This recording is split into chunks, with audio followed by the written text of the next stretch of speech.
सरळ व्याजानंतर जो काही पुढचा टप्प्यामध्ये आलो आता तो म्हणजे चक्रवाढ व्याज. आता थोडा दोघांमध्ये काही बेसिक डिफरन्स काय आपण तो समजून घेऊया नेमकं, की चक्रवाढ व्याजाची आकारणी कशी होते. तर लक्षात घ्यायचं, व्याजावरती व्याज लागलं म्हणजे चक्रवाढ व्याज झालं हे लक्षात घ्यायचं. मग ते कसं काय ते आपण सगळं समजून घेऊया. पहिली गोष्ट, चक्रवाढ व्याज सूत्र काय आपण ते पहिल्यांदा बघूया. सरळ व्याजामध्ये आपण पाहिलं होतं की PNR यांचा गुणाकार भागिले 100 म्हणजे सरळ व्याज मिळायचं. ठीक आहे. आणि मग आपण रास काढताना काय करायचो की मुद्दल आणि सरळ व्याज यांची आपण बेरीज करायचो. ठीक आहे. आता ह्यात थोडंसं उलट आहे. ह्यात काय होतं नेमकं, याच्यामध्ये पहिल्यांदा तुम्हाला चक्रवाढ व्याज मिळतच नाही. आपण जर फॉर्म्युलाने गेलो तर फॉर्म्युलानुसार जर आपण गेलो तर पहिल्यांदा तुम्हाला लोकांना याच्यामध्ये काय मिळते तर रास मिळते हे लक्षात घ्या. कारण ह्या दोघांमध्ये मूलभूत फरक हाच आहे की तुम्हाला लोकांना फॉर्म्युलानुसार जर जाल तर सरळ व्याजचा फॉर्म्युला जितका सरळ आहे तितका चक्रवाढ व्याजचा सरळ नाहीये, तो थोडासा उलटा आहे. तर पहिल्यांदा तुम्हाला लोकांना याच्यामध्ये रास मिळते. ती रास कशी काढायची, तर पी घ्यायचा कंसामध्ये 1 अधिक इथं R भागिले 100 घ्यायचं आणि इथं डोक्यावरती याच्या डोक्यावरती N. आता नेमकं PNR आणि हे काय नेमकं सगळं मागे एक्सप्लेन केलंय. परत एकदा तुम्हाला लोकांना सांगून टाकतो, याच्यामध्ये पी म्हणजे काय असणार आहे. पी म्हणजे असणार आहे प्रिन्सिपल, आणि प्रिन्सिपल म्हणजे काय तर ही तुमची असते मुद्दल, प्रश्नामध्ये दिलेली मुद्दल असते. ठीक आहे. एन म्हणजे काय तर एन म्हणजे number of years. Number of years म्हणजे कालावधी काय असेल तो वर्षामध्ये तुम्हाला लोकांना घ्यायचा आहे. हा झाला कालावधी. ठीक आहे, लक्षात घ्या. त्याच्यानंतर आर म्हणजे काय तर आर म्हणजे रेट ऑफ इंटरेस्ट, आणि हा रेट ऑफ इंटरेस्ट म्हणजे काय व्याजाचा दर असतो तो लक्षात घ्या. तो आपण नाही का दर साल दर शेकडा वगैरे म्हणतो तो वाला. ठीक आहे. आणि मग रास तर जनरली माहिती आहे, अमाऊंट म्हणजे रास वगैरे, त्याला ए लिहा किंवा रास लिहा, दोन्ही गोष्टी एकच. ठीक आहे. सो पहिल्यांदा ह्या फॉर्म्युलानुसार जर आपण गेलो तर आपल्याला रास मिळत असते. आणि मग त्याच्यानंतर जेव्हा तुम्हाला रास मिळते तर रास वरून तुम्ही लोक जे काही मुद्दल मायनस जर करता तर तुम्हाला लोकांना चक्रवाढ व्याज मिळून जातं. म्हणजेच कसं, जर तुम्हाला लोकांना याच्यामध्ये चक्रवाढ व्याज म्हणजेच कंपाऊंड इंटरेस्ट काढायचं असेल त्याला आपण CI असं म्हणतो. याच्यात काय करायचं, ती रास आहे ना रास, त्या रासमधून तुम्हाला लोकांना फक्त आणि फक्त मुद्दल मायनस करून टाकायची. तो हा फॉर्म्युला लक्षात ठेवायचा. पहिल्यांदा तुम्हाला लोकांना रास मिळते, रासवरून तुम्हाला लोकांना असं चक्रवाढ व्याज काढता येतं. ते कसं तर रासमधून मुद्दल मायनस केले की तुम्हाला लोकांना चक्रवाढ व्याज मिळून जातं. ठीक आहे. याच्या खूप साऱ्या टेक्निक्स आहेत उत्तरं काढण्याचे वगैरे. काही वेळेला हा फॉर्म्युला न वापरता सुद्धा तुम्हाला लोकांना उत्तरं काढता येते, लक्षात घ्या. आपण बघूया नेमकं कसं काय ते. आपण एका प्रश्नामध्ये जाऊया. तर प्रश्न क्रमांक पहिला तुम्हाला लोकांना खूप बेसिक दिलेला आहे. तो बेसिक प्रश्न सगळ्यांनी समजून घ्या. खूप बेसिक प्रश्न आहे. त्यात तुम्हाला म्हटलं गेलंय की 8,000 रुपये मुद्दलीचे तुम्हाला लोकांना पी दिलेले. ठीक आहे. मग तुम्हाला म्हटलं गेलंय दर साल दर शेकडा 12.5 दराने, हा तुम्हाला रेट ऑफ इंटरेस्ट दिला त्याने 12.5चा. ठीक आहे. मग त्याने पुढे म्हटलंय की 2 वर्षाचे, आता हे 2 वर्ष म्हणजे नंबर ऑफ इयर्स, हे 2 वर्ष असेल, 3 वर्ष असेल, कधी 2.5 वर्ष असेल, कधी 2 वर्ष 4 महिने असेल, जे काय दिलं असेल आपण त्यानुसार आपण पुढचे काही गणित आपण पाहणार आहोत. तर तुम्हाला विचारलं गेलंय या 2 वर्षांचे चक्रवाढ व्याज किती. तुम्हाला लोकांना चक्रवाढ व्याज काढायचे. आपण फॉर्म्युलाने जाऊया. आणि फॉर्म्युल्यात तुम्हाला मी काय सांगितलं होतं की फॉर्म्युल्यात तुम्हाला लोकांना पहिल्यांदा चक्रवाढ व्याज मिळत नाही, तर तुम्हाला लोकांना काय मिळते तर तुम्हाला लोकांना रास मिळते. तर आपण तसंच त्याला मांडूया. पहिल्यांदा तुम्हाला रास मिळणार आहे, तर रास इक्वल टू फॉर्म्युला काय बोलतो की पी कंसामध्ये 1 अधिक इथं R भागिले इथं 100 आणि त्याच्या डोक्यावरती इथं N. ठीक आहे. आपण ह्याला 2 प्रकारे आपण बघूया गणिताला सोडवायचं कसं ते. पहिल्यांदा आपण अशी मांडणी करून घेऊया, बेसिक मांडणी. मग ही बेसिक मांडणी केल्याच्या नंतर आता याच्यामध्ये आपण किमती भरूया. पी म्हणजे काय प्रिन्सिपल, किती रुपयाची प्रिन्सिपल आहे, मुद्दल किती रुपयांची तर 8,000 रुपयांची मुद्दल आहे. इथं आलं फक्त आणि फक्त 8,000 रुपये. कंसामध्ये 1 अधिक रेट ऑफ इंटरेस्ट म्हणजे दर किती व्याजाचा तो आहे 12.5. किती दिलं आपण 12.5 म्हणजे 12.5 आणि भागिले काय बाबा तो 100 आहे. आणि त्याच्या डोक्यावरती तुम्हाला N दिलाय. N म्हणजे नंबर ऑफ इयर्स, ते 2 वर्ष. आणि जेव्हा ते 2.5 वर्ष दिलं जाईल तेव्हा काय करायचं हे तुम्हाला लोकांना पुढचं गणित असं घेतलं त्यात तुम्हाला सांगतो. सध्या इथे N किती बाबा 2 वर्षाचा आहे, तर तुम्ही लोकांनी इथे 2 लिहून टाकायचं.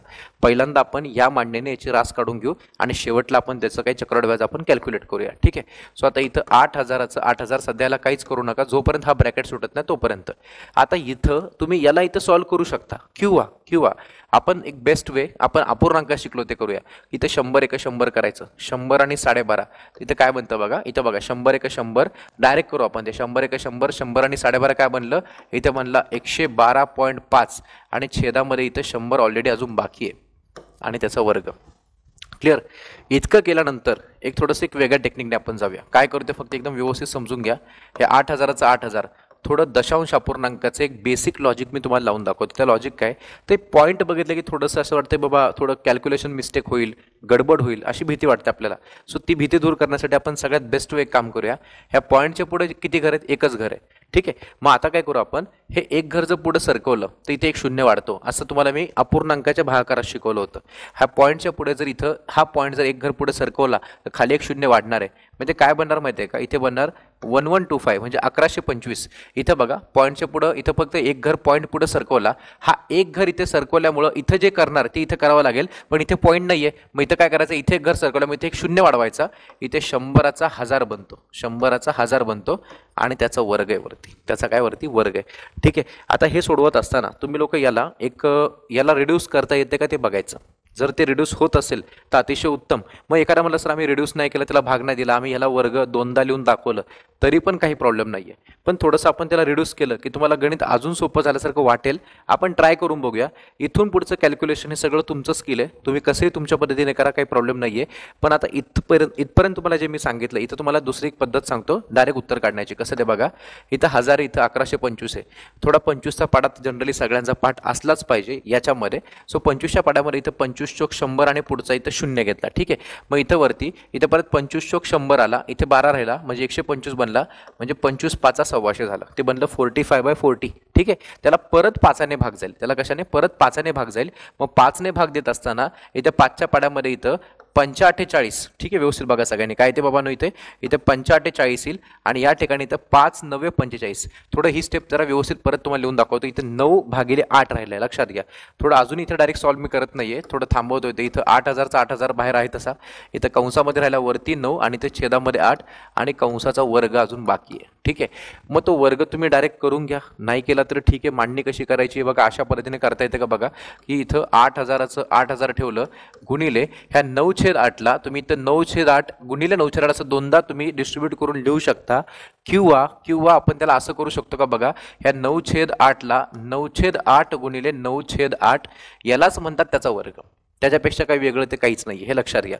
मग आता आपण त्याला आता सॉल्व्ह केल्यानंतर काय ते आपण ते बघूया. ठीक आहे. तर पहिल्यांदा इथं 8 1 8, इथं 8 1 8, पुढचे इथे 3 0 लागले. ठीक आहे. परत 8ने ह्याला 1000ला भाग जातोय, लक्षात घ्या. मग 8ने आपण त्याला भाग दिल्यानंतर परत एकदा बघून घ्या. इथं 8 1 8, 2 राहिले 20, इथं 8 2 16, 4 राहिले म्हणजे 40 बनला. इथे म्हणलं 8 45 म्हणजे काय आलं 125 गुणिले 9 आणि परत गुणिले 9. तुम्ही 9 9 81 करून 81ने याला गुणू शकता, पण आपण थोडं असं साईडला गुणाकार न करता आपण इथल्या इथं आपण पहिलं 9ने गुणू, उत्तराला परत 9ने गुणू, म्हणजे शेवटी जे व्हायचं तेच होणार आहे आपलं. ठीक आहे. मग आता आपण 125 आणि 9चा गुणाकार करतोय, ते कसा बघा, 9ने याला गुणताना इथं 9 5 45चा 5, हातचा आला किती 4.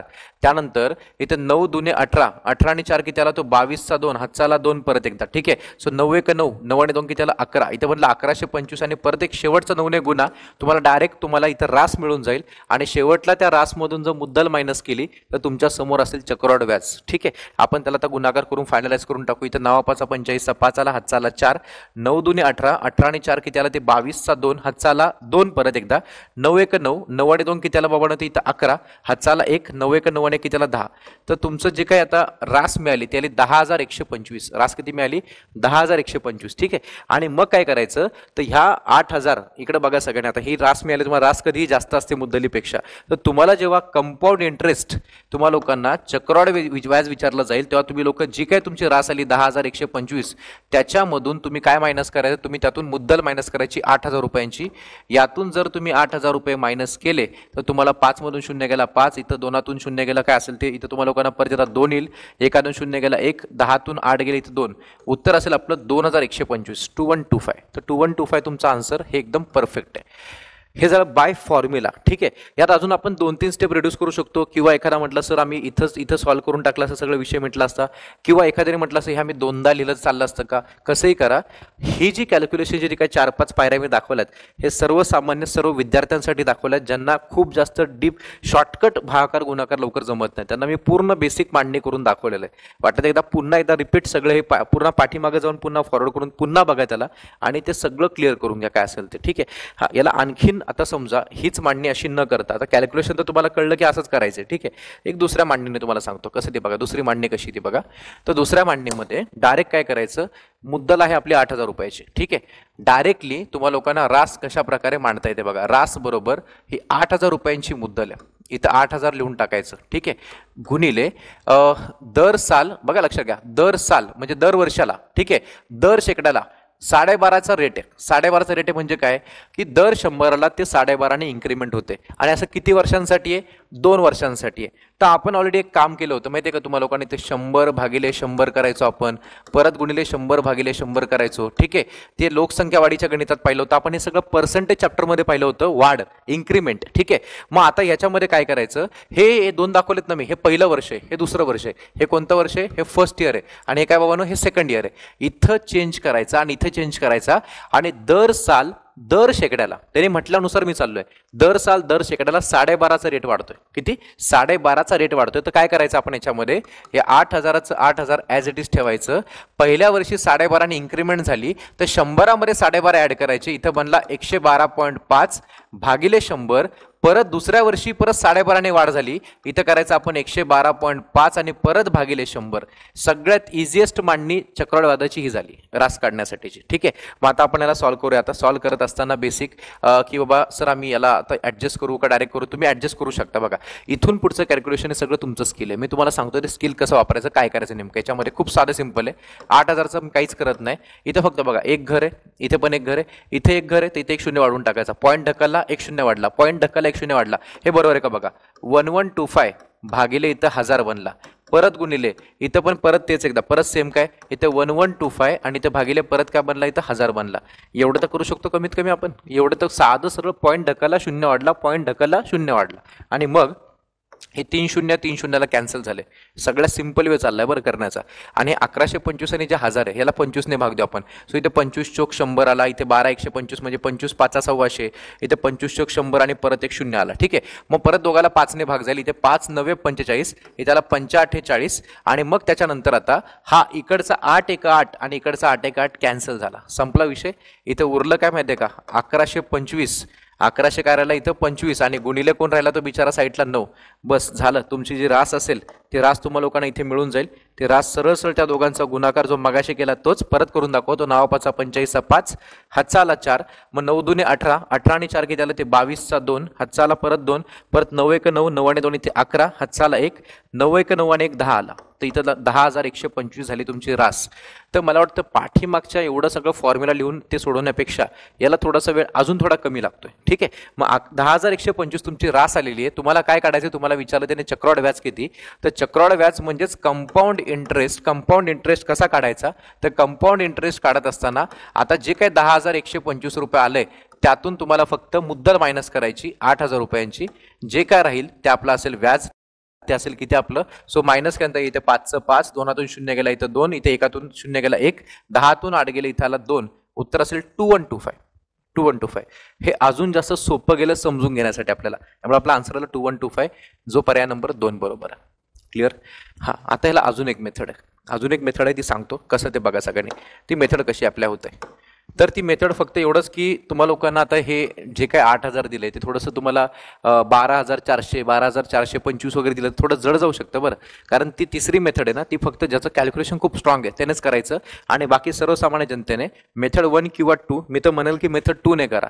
म्हणजे मागच्या मेथड 1 सारखीच मेथड 2 मेथड आहे, परंतु मेथड 2 मध्ये थोडा वेळ कमी लागतो मेथड 1 पेक्षा. आणि अंडरस्टँड करायला सोपं आहे, कारण मेथड 2च्या अनुषंगाचे आपण खूप सारे प्रकार आपण पर्सेंटेज चॅप्टरमध्ये पाहिले होते, हे लक्षात घ्या. मग आता बघूया तिसरी मेथड काय ती. तर तिसरी मेथड अशी आहे की बाबा 8,000 रुपयांची मुद्दल आहे, ठीक आहे. किती? 8,000 रुपयांची मुद्दल आहे. तर 8,000 रुपयांच्या मुद्दलीवरती एक लक्षात घ्या सगळ्यांनी, ह्या 8,000 रुपयांची जी काय मुद्दल आहे त्याच्यावरती तुम्ही लोक पहिल्यांदा 12.5% अप्लाय करायचे. किती? याच्यावरती तुम्ही लोक 12.5% अप्लाय करायचे. मग 12.5% याच्यावरती अप्लाय करणं हे थोडंसं जरा ट्विस्टेड आहे, म्हणजे खतरनाक काम आहे. कारण 8,000चे 12.5% काढणं तुम्हाला लोकांना जड जातं. तुम्हाला मी बेस्ट वे सांगतो. 12.5चं मिनिंग काय, 12.5चं मिनिंग तुम्हाला मागाशी लिहून दिलं की हे 25/2 आहे. किती आहे? 25/2 आहे. तर आपण एक काम करूया ना की 8,000चे 25% किती.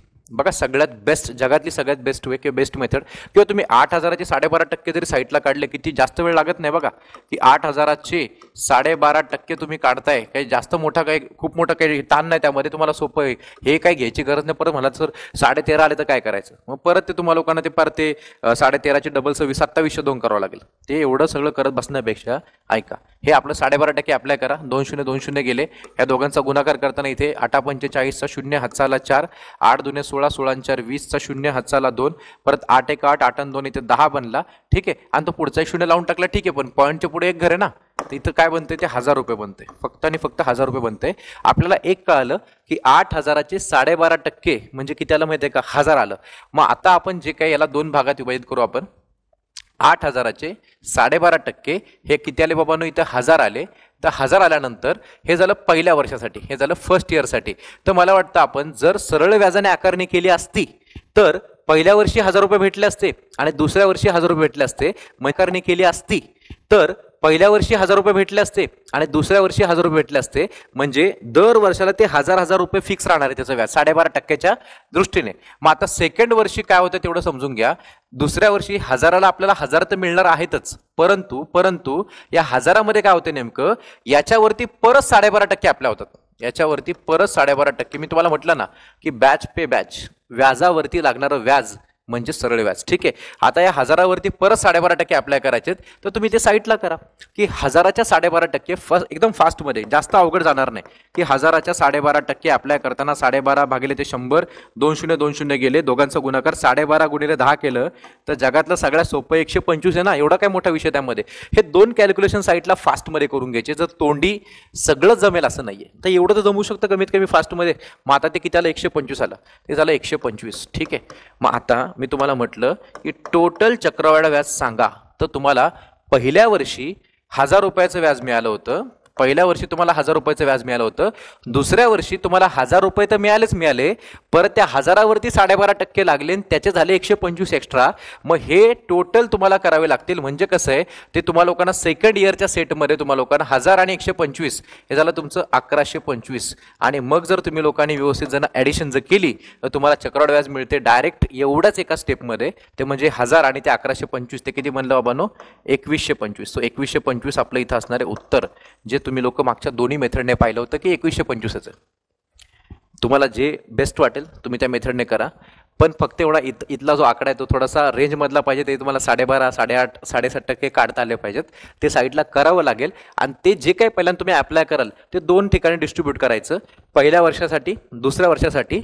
मग दोन्हीकडे तर दोन्ही वर्षाला ते सेम व्याज तर असणार, ठीक आहे, परंतु प्रत्येक पुढच्या वर्षाला व्याजावरती व्याज लागत जाईल, ठीक आहे. मग तुम्हाला 3 वर्षांचं विचारलं ना, तुम्ही काय करणार माहिती आहे का आता, मग तुम्ही आता परत 1000 घेणार नाही, तर तुम्ही आता तिसऱ्या वर्षी हे पहिल्या वर्षी 1000 मिळाले होते, मग इथे 1000 ते आणि प्लस ते 125 झालं, तर परत तुम्हाला लोकांना ते पुढे घेताना 2125 त्याच्यावरती लावावं लागेल. म्हणजे ते तुम्हाला लोकांना 2125 म्हणजे नाही, सॉरी 21 म्हणजे 125 वर तुम्हाला लावावं लागेल. ते तुम्हाला लोकांना जड जाईल परत. मग ते एक एक एक एक एक एक टप्पा टप्पा टप्पा टप्पा तुम्हाला घेत जावं लागेल. त्यापेक्षा बेस्ट वे काय करा, आपलं मेथड 1 किंवा मेथड 2 बेटर राहील जास्त चांगल्या अंडरस्टँडिंगसाठी. पण ही मेथड काय वाईट नाही आहे, मेथड चांगली आहे. ज्याला कळलं त्यानेच करा, बेस्ट वे, ठीक आहे. चला, ऑप्शन सेकंड नंबर दोन्ही येणे तोच आलाय, काय विषय नाही आहे. आता पुढचं नेक्स्ट. आता मी याला सेकंड मेथडने तुम्हाला करून दाखवतो. का? कारण इथे तुम्हाला विचारलं गेले 2.5 वर्षांचे, हे तुम्हाला लोकांना ट्विस्ट केलं मी. 2.5 वर्षांचं म्हणजे थोडंफार जड केलं गणित. ते आता काय ते बघा, समजून घ्या सगळ्यांनी काय ते. हे 2.5 वर्षाचा काय सिनारिओ आहे तो समजून घ्यायचा. तर 20,000 रुपये मुद्दलीचे दर साल दर शेकडा 12 दराने, ठीक आहे. आता आपण काय करूया, आपली दुसरी मेथड वापरूया. मेथड नंबर 2 ने करतोय, जे जास्त चांगले सोयीस्कर अंडरस्टँडिंगसाठी. त्याला आपण रास मिळते आपल्याला पहिल्यांदा. ती रास काढत असताना इकडचे 20,000 रुपये घ्यायचे, 20,000 रुपीज घ्यायचे. मग आता इथं पहिलं वर्ष, त्याच्यानंतर दुसरं वर्ष, आणि मग ते 2.5 म्हणजे इथं अर्ध वर्ष, हे अर्ध वर्ष, हे लक्षात घ्यायचं. मग ते कसं अप्लाय करतोय तेच समजून घेणं हे सगळ्यात मोठा टास्क. आणि ज्याला ते समजलं तो विषय संपला तिकडं, ठीक आहे. आता कसं ते बघा. आता तर 20,000 रुपये मुद्दलीचे दर साल दर शेकडा 12 दराने. तर दर किती आहे, 12 आहे, ठीक आहे. दर 12 आहे. मी पहिल्यांदा मांडणी करणार, जास्त डायरेक्ट एकदम करायची गरज नाही. पहिल्या वर्षी 100 भागिले 100, याला मी राऊंड करून ठेवतो, याच्यात मी चेंज करणार आहे. दुसऱ्या वर्षी परत 100 भागिले 100, ठीक आहे. तर हे काय झालं, हे फर्स्ट इयर झालं, हे झालं सेकंड इयर. आणि तिसरं वर्ष कंप्लीट नाही आहे, तिसरं वर्ष अर्धवट आहे. आणि ते किती, ते 2.5 म्हटलं ना त्याने. मग तिसऱ्या वर्षी परत मी ते लिहून ठेवतो इथे 100 भागिले 100. मग नेमकं इथं काय बदल होणार आहे हे ज्याला कळलं ना, त्याला ते गणित समजलं. तिथे स्टार करून ठेवला मी. कारण तिसऱ्या वर्षी आता काय करायचं हे तुम्हाला लोकांना त्या रेटला चेंज करावं लागतं तिसऱ्या वर्षी, ठीक आहे. ते कसं सांगतो. तर पहिल्यांदा या वर्षी दर साल दर शेकडा, दर वर्षाला दर शेकड्याला 12 आहे, तर इथे 12% ऍड करायचे, इथे 12% ऍड करायचे पहिल्या वर्षी. परत दुसऱ्या वर्षी पण किती आहेत बाबांनो, परत 12% ऍड करायचे. परंतु परंतु परंतु तिसऱ्या वर्षी 12% ऍड करून चालणार नाही. याचं कारण तिसरं वर्ष हे कंप्लीट नाहीये, हे फक्त आणि फक्त 2.5 म्हटल्यामुळे हे अर्ध वर्ष आहे. मग हे अर्ध वर्ष असेल ना तर रेट सुद्धा अर्धा लागेल. जर वर्ष अर्धा असेल तर रेट सुद्धा अर्धा लागतो. त्यामुळे इथं 12% ऍड केले, इथं 12% ऍड केले, या ठिकाणी तुम्हाला लोकांना त्याच्या निम्मे म्हणजे 6% ऍड करावं लागतील, कारण ते अर्ध्या वर्षासाठी अर्धवार्षिक येते, अर्धवार्षिक आहे. ठीक आहे, ह्या पद्धतीत तुम्हाला लोकांना बेसिक गणित कळलं पाहिजे. मग आता मांडणी करतोय. इथे 20,000 ॲज इट इज. ठीक आहे, गुणिले 100ला 12 वाढले, इथे 112 भागिले 100 झालं. गुणिले इथे 100ला 12 वाढले, परत 112 भागिले इथे 100 झाला. गुणिले 100मध्ये 6 वाढले, तर इथे 106 झालं आणि भागिले 100 झालं. ही मांडणी तुम्हाला जमली पाहिजे. जर तुम्ही त्या फॉर्म्युल्यात गेला असता तर तुम्ही लोक ते डोक्यावरती या नसतं ना, तिथं म्हटलं असतं सर आम्ही इथं 2.5 लिहिल्यानंतर पुढं काय जमत नाही, कारण तुम्हाला करणी येतच नाहीये. ठीक आहे, आणि ते खूप जड गेलं. 2.5 कसं मांडायचं, कसं 2.5 ते 2.5 मांडायचं असं या पद्धतीत मांडायचं आहे, लक्षात घ्या. ठीक आहे, आता आपण बघूया याचं सोल्युशन काय ते. ठीक आहे, हे 2 शून्य गेले, 2 शून्यांना खूप बेस्ट वे 2 शून्य 2 शून्यानं गेले, एवढं तर आपण करू शकतो कमीत कमी. ठीक आहे, आता त्या 2ने तिथे 100ला भाग देऊ नका. आपण कधी पण ना ते 100 होल्ड करून ठेवायचं, कधी पण लक्षात घ्या सगळ्यांनी. आता काय काय राहिले ते बघा. इथे 2 राहिलाय, गुणिले इथे 112 गुणिले 112 आणि त्याला गुणिले 106 आणि सगळ्याला भागिले काय राहिलंय 100. हे जे काय सोल्युशन येईल ते असेल तुमचं रास. आणि एखादा म्हणजे की सर एवढं करावं लागतं का, तर एवढं करावंच लागतं, तेव्हा ते व्याज येतं. तुम्हाला व्याजाच्या गणितामध्ये जर तुम्ही असं आळसपणा केला की गुणाकार नको जड जाते वगैरे काय, तर करूच नका त्यापेक्षा. तर जर करायचं असेल तर तुम्हाला हे गुणाकार करावेच लागतील, दुसरा ऑप्शन नाही आपल्याला याच्यामध्ये. ठीक आहे, मग आता हा 2चा 2 मी असाच ठेवतो. हा 112 गुणिले 112 म्हणजे 112चा वर्ग, तो मी साईडला माझ्या मेथडने तुम्हाला सांगतो, पण तुम्ही तुमच्या पद्धतीने करा. 112 गुणिले 112, तर 112चा वर्ग काढण्याची टेक्निक ही पहिल्या लेक्चरमध्ये झालेली आहे आपल्या. की आपण या 2चा वर्ग करतो, 2चा वर्ग 4, मग 11 आणि 2चा गुणाकार करतो, 11 दुने 22, 22चे डबल करतो आपण, 22चे डबल 44चा 4, हातचा गेला 4. मग आपण ह्या 11चा वर्ग करतो 121, 121 आणि 4 काला 125, ह्याला 1 to 5 44. पण प्लीज तुम्ही असं नाही जमत असं करू नका. तुम्ही साईडला रफमध्ये 112 गुणिले 112 करा, अशा पद्धतीमध्ये 112 गुणिले 112, ते जे काही येईल ते येऊ द्या, काही प्रॉब्लेम नाहीये, पण बरोबर करा ते. ठीक आहे, आता मग मी 112 गुणिले 112 करून टाकलं, ते काय जमलं मला ते 1 to 5 44, इथे आला 1 to 5 44. ठीक आहे, आणि त्याला गुणिले किती येतं 106 आहे. ठीक आहे, आणि भागिले किती आहे हा 100 आहे. अजूनपर्यंत ते काय सुटलेलं नाहीये, हे लक्षात घ्या. आता मी काय करतो, या दोघांचा गुणाकार करून टाकतो. ठीक आहे, कोणाचा 1 to 5 44 आणि 2चा.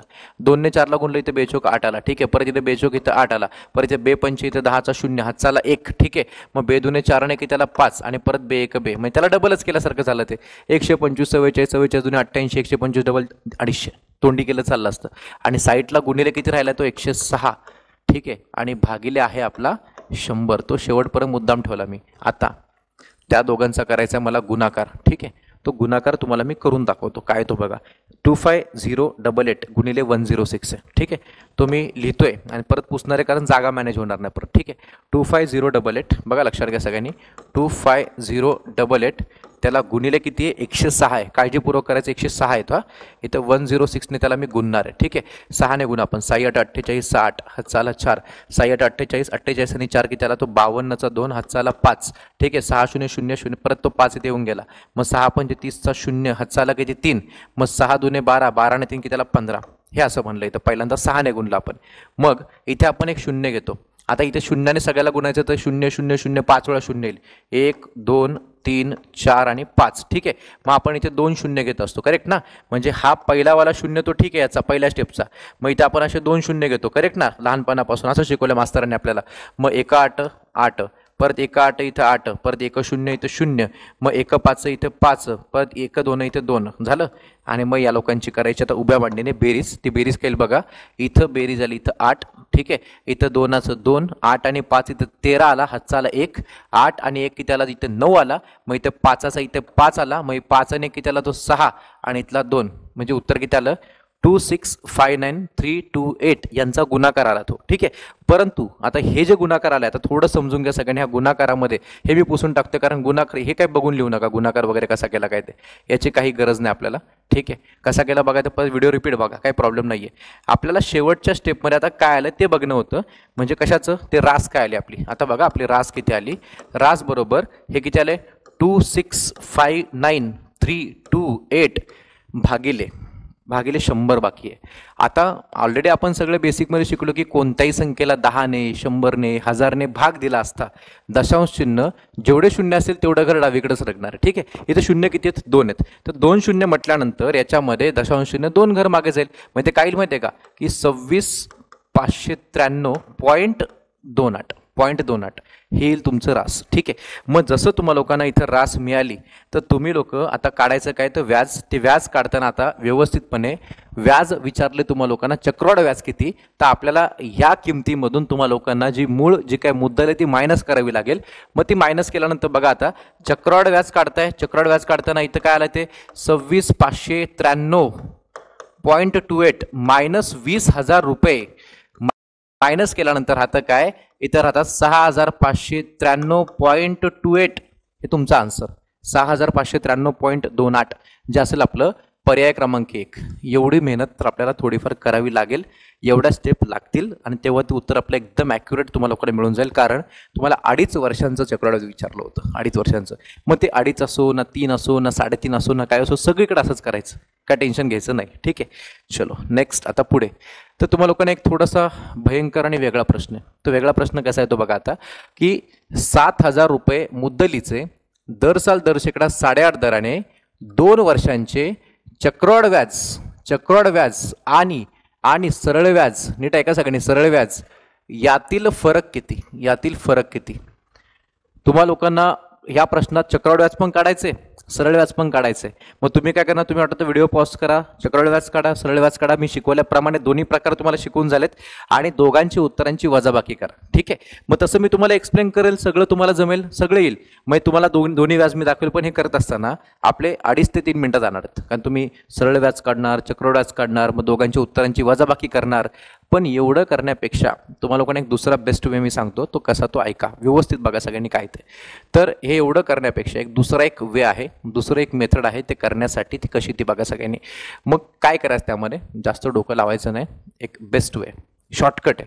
ती शॉर्टकट अशी आहे की ज्यामध्ये तुम्हाला लोकांना 2 वर्षांचं चक्रवाढ व्याज आणि सरळ व्याजचा फरक विचारला जातो. त्यासाठी फॉर्म्युला काय, चक्रवाढ व्याज म्हणजे कंपाऊंड इंटरेस्ट, सरळ व्याज म्हणजे सिंपल इंटरेस्ट, या दोघांची वजाबाकी, हा फॉर्म्युला आहे. हे तुम्हाला लोकांना काढायचं आहे. ठीक आहे, फॉर्म्युला आता कसा बनतो बघा, एक शॉर्टकट आहे. ठीक आहे, त्या शॉर्टकटमध्ये तुम्हाला लोकांनी इथे पी लिहायचा आणि साईडला कंसामध्ये इथं R/100 आणि कंसाचा वर्ग लिहायचा, R/100 कंसाचा वर्ग.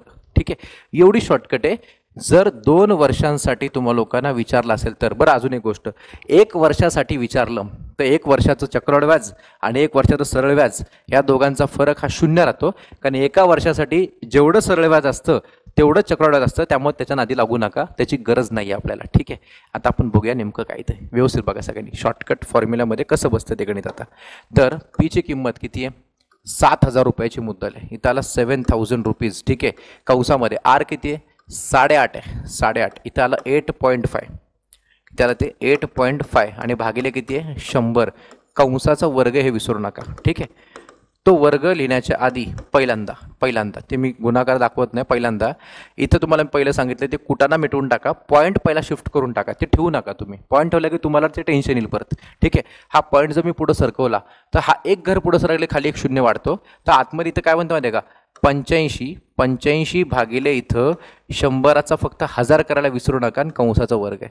कारण इथं जर एक घर पुढे सरकलं तर खाली एक 0 वाढणार, हे नॅचरल लॉ आहे आपल्या गणितातला. ठीक आहे, लक्षात घ्या. मग आता आपण काय करूया, याला आपण सॉल्व करताना इथं 7,000चा 7,000 गुणिले 85 भागिले 1000 त्याचा वर्ग आहे, तर त्याला असं लिहून टाकायचं 85 भागिले 1000 परत गुणिले 85 भागिले 1000 इतकं करून घ्यायचं आणि गणित सोडवायला घ्यायचं, फायनल करून टाकायचं गणिताला. आता कसं येते बघा, ते हे जे काय मिळेल ते असेल या दोघांचा फरक तो डायरेक्ट मिळणार आपल्याला. कसा तो बघा, आता 3 शून्याला 3 शून्य गेले, 3 शून्याला 3 शून्य कॅन्सल केले. हे कॅन्सल केल्याच्या नंतर आता एकदम बेस्ट व्या, थोडंसं व्यवस्थित बघा सगळ्यांनी काय बनतं आणि काय नाही ते. इक्वल टू इथं 7 बाकी आहे. ठीक आहे, आणि इथं बघा सगळ्यांनी याच्यामध्ये 85 गुणिले 85 आणि कुठेतरी एका ठिकाणी तुम्हाला मी 5 एकक स्थानी असणाऱ्या संख्यांचा वर्ग काढायची टेक्निक शिकवली होती. कुठे म्हणजे पहिल्या चॅप्टरमध्ये आपल्या ह्या पूर्ण ह्या सिरीजच्या. ठीक आहे, 85 आहे, 85 गुणिले 85 म्हणजे 85चा वर्ग असणार आहे. तो कसा काढायचा, टेक्निक काय शिकवली, 5चा वर्ग काय असतो, तो 5चा वर्ग 25 इथे लिहायचा आणि मग इथं 8 आहे ना, 8 नंतर संख्या काय, 8 नंतर 9, 8 9 72, 72 हे 72 पंच होतं, 72 हे तुम्हाला कधीच शिकवलं, जमाना झाला त्याला, ह्याला 7225, ठीक आहे. आणि मग 7225 इथे लिहून टाकला मी, 7225 आणि भागिले इथं 100 आहे, त्याला काही विसरू नका, तो 100 नाही सॉरी 1000 आहे, त्याला तुम्ही काही विसरू नका, ठीक आहे. आता 7 आणि यांचा गुणाकार करा आणि मग 1000ने भाग दिला म्हणजे 3 घरं फक्त मागे सरकवायचं, हे लक्षात ठेवायचं. आपण बघू काय होतं ते. 7 ने याला गुणलं, चला 7 5 35, ठीक आहे. मग 7 5 35 केला, इथं 5 आला, हातचा किती आला बाबा, 3, ठीक आहे. 7 2 14, 14 ने 3 किती आला, 17, हातचा आला परत 1, ठीक आहे. परत 7 2 14, 14 ने किती आला, 15, हातचा आला 1, 7 7 49, 49 ने किती आला, इथं 50 आला, ठीक आहे. आणि भागिले किती आहे, तर 1000 आहे, ठीक आहे. आता ऐका, ह्याला 1000 ने भाग देत आहे, 10 ने भाग दिला तर 1 घर मागे, 100 ने भाग दिला तर 2 घर मागे आणि 1000 ने दिला तर 3 घरं, जेवढे शून्य तेवढी घरं. मग 1 2 आणि 3 घरं मागे म्हणजे काय, तर 50.575 हे तुमचं असेल उत्तर. 50.575, 50.575 पर्याय नंबर क्लिअर दिसतोय, नंबर 2 येतो, नंबर 2 संपलं गणित, एवढंच आहे. स्टेप किती लागल्या, फॉर्म्युला 1 2 3 4 5 6व्या स्टेपला उत्तर आलं आपलं. हे करावं लागेल एवढं तरी कमीत कमी. 5 ते 6 स्टेप काही खूप मोठ्या नाही आहेत, फक्त कॅल्क्युलेशन महत्त्वाचं आहे. कॅल्क्युलेशनमध्ये जरा जरी मिस्टेक केली तर सगळं गेलं. तर आता हे जे तुम्हाला मी लिहून दिलं, हे CI - SI वगैरे काय, तर यासाठी तुम्हाला लोकांना आता मी काही पॉईंट्स लिहून देतो, ते लिहून घ्या सगळ्यांनी. किंवा तुम्हाला असा चक्रवाढ व्याज आणि सरळ व्याजातला फरक विचारला, बघा लक्षात घ्या, काय विचारलं तुम्हाला लोकांना, की चक्रवाढ व्याज व सरळ व्याज यातील फरक, ठीक आहे, हा विचारला तर बरं. मग तुम्हाला दोन्ही सेपरेट काढायची गरज नाही, मी तुम्हाला तेच तर सांगतो ना, आपल्याकडे शॉर्टकट त्यासाठीच आहे ना ती, की तुम्हाला या दोघातला जर फरक विचारला, मग सेपरेट चक्रवाढ व्याज आणि सेपरेट सरळ व्याज काढत बसू नका. काय करायचं, एवढंच काम करायचंय की चक्रवाढ व्याज आणि सरळ व्याजचा फरक काढण्यासाठी नंबर 1, जर तुम्हाला हा फरक त्यांनी म्हटलं की 1 वर्ष कालावधीसाठी, किती वर्षासाठी, 1 वर्ष कालावधीसाठी विचारला, तर लक्षात घ्यायचं मित्रांनो, एका वर्षासाठी चक्रवाढ व्याज आणि सरळ व्याज यातला फरक हा नेहमी 0 राहतो, कारण एका वर्षासाठी दोघांची किंमत ही सारखी असते. तुम्ही कोणती एखादी व्हॅल्यू घेऊन काही रेट लावा आणि तुम्ही ट्राय करून बघा, पण मी सांगतोय ना 0 येतं, तर ते 0 येतं का, दोघांच्या किमती सारख्या. म्हणजे समजा चक्रवाढ व्याज 100 रुपये आलं, तर सरळ व्याज पण 100 रुपये येतं फॉर 1 इयर, फॉर 1 इयर, लक्षात घ्या. मग त्याच्यानंतर जर तुम्हाला लोकांना 2 वर्षांसाठी विचारलं गेलं, किती वर्षासाठी, 2 वर्षांसाठी तुम्हाला लोकांना विचारलं गेलं, तर चक्रवाढ व्याज आणि सरळ व्याज यातला फरक काढण्यासाठी फॉर्म्युला काय सांगितलं मी, P लिहायचा, कंसामध्ये इथं R भागिले इथे 100 आणि ह्या पूर्ण कंसाचा वर्ग लिहायचा. हा तुम्हाला मी आत्ता एक ह्याच्यावर गणित पण घेतला आपण, त्याचा हा फॉर्म्युला, ठीक आहे. त्याच्यानंतर नंबर 3, जर तुम्हाला लोकांना 3 वर्षांसाठी जर विचारलं, किती, फॉर 3 इयर्स विचारलं, ते जनरली तुम्हाला एकतर 1 नाही तर 2 नाही तर 3चं विचारतील, जनरली 2 किंवा 3चं विचारतात, 4 वगैरेचं विचारणार पण नाही. आणि तसं विचारलं तर ते ऑलमोस्ट गणित खूप मोठं होऊन जाईल, पर 4-4.5 मिनिटं लागतील, कारण त्याला शॉर्टकट नाही आहे. त्याला तुम्हाला ते सरळ व्याज काढावं लागेल, चक्रवाढ व्याज काढावं लागेल, मग तुम्हाला त्याचा फरक घ्यावा लागेल. मग आता आपण हे बघूया 3 वर्षांसाठी काय, तर 3 वर्षांसाठी चक्रवाढ व्याज आणि सरळ व्याज यातला फरक, बघा तेच चालू आहे, फरक फरक फरक, तिन्हीकडचा फरकच चालू आहे. त्या फरक किती बघा, तो फरक कसा काढायचा, तर हे सेम टू सेम छापायचं, P साईडला कंसामध्ये R भागिले 100 कंसाचा वर्ग, बघा इथपर्यंत दोन्ही सेमच आहे, ठीक आहे. पण 2 वर्षातून 3 वर्षाचं काही सेम राहणार नाही, अजून एक ब्रॅकेट येणार तिकडे, तो ब्रॅकेटमध्ये काय असेल, कंसामध्ये 3 अधिक R भागिले 100, त्याला कुठला वर्ग नाही त्याला कुठला घन नाही, as it is same to same, एवढंच करायचं, ठीक आहे. मग हा फॉर्म्युला तुम्ही नोट करा. याच्यावरती आधारित आता परत आपण अजून एक गणित या दोघांवरती घेऊ, म्हणजे तुम्हाला अजून चांगलं कळेल ते. सो लेट्स सी काय ते बघा आता पुढचं गणित. तर हा प्रश्न तुम्हाला लोकांना विचारला गेला आहे MPSCच्या CSATच्या परीक्षेत 2017 मध्ये, 17चा क्वेश्चन आहे. काय प्रश्न येतो एकदा बघून घ्या, की सुनीलने 10 12.5 दराने, किती दराने, 12.5 दराने 16,000 रुपये, 12.5 दर आहे, 16,000 रुपयाची मुद्दल आहे, 3 वर्षाचा कालावधी आहे, ठीक आहे. N number of years 3 years आहे, लिहून टाकाय तिकडे साईडर ऑफमध्ये पेन्सिलने. विहिरीवर पंप बसवण्यासाठी चक्रवाढ व्याजाने कर्ज घेतले, असो इथपर्यंत प्रश्न विचारलाच नाही त्याने. प्रश्न पुढे विचारलाय, हेच कर्ज जर सरळ व्याजाने घेतले असते तर दोन्ही प्रकारच्या व्याजामध्ये कितीचा फरक पडला असता. याचा अर्थ तुम्हाला लोकांना फरक काढायचा आहे. कालावधी आहे तुमचा 3 इयर्सचा, फॉर्म्युला बघू शकता तुम्ही लोक. 1 इयरसाठी फरक 0 आहे, 2 इयर्ससाठी हा फॉर्म्युला आहे, 3 इयर्ससाठी आता सांगितलेला नवीन फॉर्म्युला आपला, ठीक आहे. सो आता तो फॉर्म्युला आपण लिहूया. काय म्हणते बघा, 3 वर्ष कालावधीसाठी चक्रवाढ व्याज आणि सरळ व्याजचा फरक काढत असताना फॉर्म्युला घ्यायचा पी कंसामध्ये इथं आर भागिले 100 कंसाचा वर्ग आणि दुसऱ्या ब्रॅकेटमध्ये 3 अधिक आर भागिले 100 इतकंच करायचं आणि याच्यामध्ये भरायच्या आता किमती. त्या आपण सगळे किमती एकत्र भरायला घेऊ. आता पी किती आहे 16,000 रुपये, काही विषय नाही, 16,000 रुपये 16,000 रुपये ठीक आहे. कंसामध्ये आर किती, रेट ऑफ इंटरेस्ट 12.5 आहे ठीक आहे. 12.5 दराने 12.5 भागिले 100 कंसाचा वर्ग आहे, कंसाचा वर्ग आहे हे विसरू नका ठीक आहे. त्याच्यानंतर याच्या बाजूला इथं दुसऱ्या ब्रॅकेटमध्ये 3 अधिक आरची किंमत आहे 12.5 आणि भागिले आहे किती 100. Wait and watch. याला थोडंसं माणसात घेऊन येऊ आपण, कारण त्याशिवाय ते गणित थोडं क्लिअर होणार नाही आपल्याला, हे लक्षात घ्या. तर याला माणसात घेऊन येताना नीट आहे का सगळ्यांनी, हा पॉईंट जर थोडा पुढे शिफ्ट केला, पॉईंट थोडा मी पुढे शिफ्ट केला तो काय बनणार आहे, तर काय बनणार आहे बघा, ह्या 16,000चं 16,000 ठीक आहे. हा पॉईंट मी पुढे शिफ्ट केला की खाली एक शून्य वाढणार आहे. आतापर्यंत सगळ्या गणितात तुम्हाला तेच करून दाखवले मी आणि ते फिक्स पाठ करून ठेवा. पॉईंट पुढे ढकलला की खाली शून्य वाढतो. इथं किती बनतो माहिती आहे का, इथं बनतो 125 आणि भागिले 100 नाही तर 100चा 1000 बनतोय, विसरू नका. वर वर्ग आहे, वरती वर्ग आहे ठीक आहे. असंच आपण इथे आलो, या ठिकाणी जर आपण गेलो तर काय बनते बघा, इथं 3चा 3 अधिक हा पॉईंट जर पुढे ढकलला मी, हा पॉईंट जर पुढे ढकलला तर इथं बनतो 125 आणि भागिले बनतो किती माहिती आहे का, इथं 1000 हे विसरू नका लिहायला. इथपर्यंत सगळं एकदम क्लिअर चाललंय, परफेक्ट चाललंय. मग आता याच्यामध्ये आपण थोडंसं काही मॉडिफिकेशन्स वगैरे करतोय. ते मॉडिफिकेशन्स करत असताना थोडीशी काळजी घ्यायची. काय ती बघा आता, तर त्यात मिस्टेक करू नका. फक्त इथे वर्ग आहे, इथं काहीच नाही आहे डोक्यात मला, इथं काहीच नाही, इथं वर्ग आहे, इथं काहीच नाही आहे ठीक आहे. एखादा म्हटलं सर आम्ही हे असं डायरेक्ट केलं तर 100 300 आला, 312.5 भागिले 100 तसं पण झालं बघा. तुम्हाला ती एक स्टेप दाखवतो, म्हणजे असं नको पाहिजे तर आपण एक त्याला पुढच्या स्टेपमध्ये करू आपण कन्वर्ट. कसं बघायचं, 100 गुणिले 3 300 आला, 300 आणि 12.5 किती आला होतो 312.5 किती आला तो 312.5 ठीक आहे. 100 गुणिले 3 300, 300 आणि 12.5 किती आला 312.5 भागिले 100 आहे. आणि मग ह्याच्या पुढच्या स्टेपला ढकलून आपण ते तसं केलं काय ना असं केलं, शेवटी एकच होणार आहे, दोन्ही गोष्टी एकच आहेत त्या ठीक आहे. आतापर्यंत स्टेप लागल्या फक्त 2, फॉर्म्युला स्टेप नसते, फॉर्म्युल्यात किमती भरल्यावर पहिली स्टेप सुरू होते. 1 2 2च स्टेप आहेत, म्हणजे जास्त जड पण नाही. अजून एवढं मोठं 2.5 मार्काचं गणित आहे तर काहीतरी त्याला वेळ लागणार असं वाटतं, पण तेवढा वेळ लागतच नाही त्याला ठीक आहे. तुम्ही काय केलं असतं, सरळ व्याज काढलं असतं, चक्रवाढ व्याज काढलं असतं, ते 3 वर्षांसाठी तर तुम्हाला लोकांना ते 3दा मांडणी करावी लागते चक्रवाढ व्याज काढताना, अजून जड गेलं असतं. आणि त्यात परत पहिली रास मिळते, परत तुम्हाला व्याज काढावं लागतं. बेस्ट आहे ना हे, डायरेक्ट शॉर्टकट फॉर्म्युला मिळतो ना आपल्याला, म्हणजे त्या दोन्ही उत्तर काढून ते करण्यापेक्षा त्याच्यापेक्षा निम्म्यापेक्षा निम्मा वेळ लागतो ठीक आहे. आपण बघूया कसं ते. आता हे सॉल्व्ह करून दाखवतो. 125 भागिले 1000 आहे नीट आहे का. ह्या दोघाला भाग दिला आपण 25च्या पाड्याने, 25च्या पाड्यामध्ये इथं 25 5 100, 25 चोक 100 आणि पुढचा एक शून्य लागला. परत 5 1 5 इथला 45 ठीक आहे. राहिलं काय बघा, इथे 16,000 बाकी आहे, गडबड करू नका. फक्त इथं 1/8चा वर्ग आहे, इथं 1/8चा वर्ग आहे, लिहून दाखवतो परत ते. इथं 1/8चा वर्ग आहे, हा वर्ग सुटला की गेलं सगळं गणित मध्ये. आणि साईडच्या ब्रॅकेटमध्ये हा पॉईंट जर मी पुढे शिफ्ट केला की खाली एक शून्य वाढतो नीट आहे का.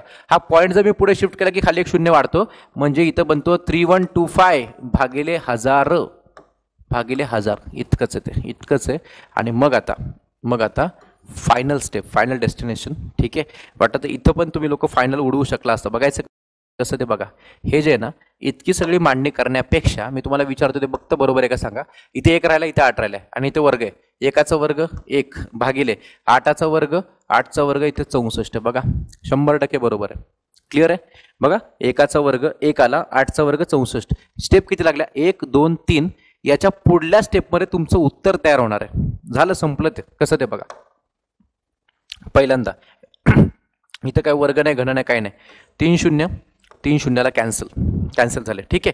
त्याच्यानंतर 16 1 16 इथला 16 चोक 64.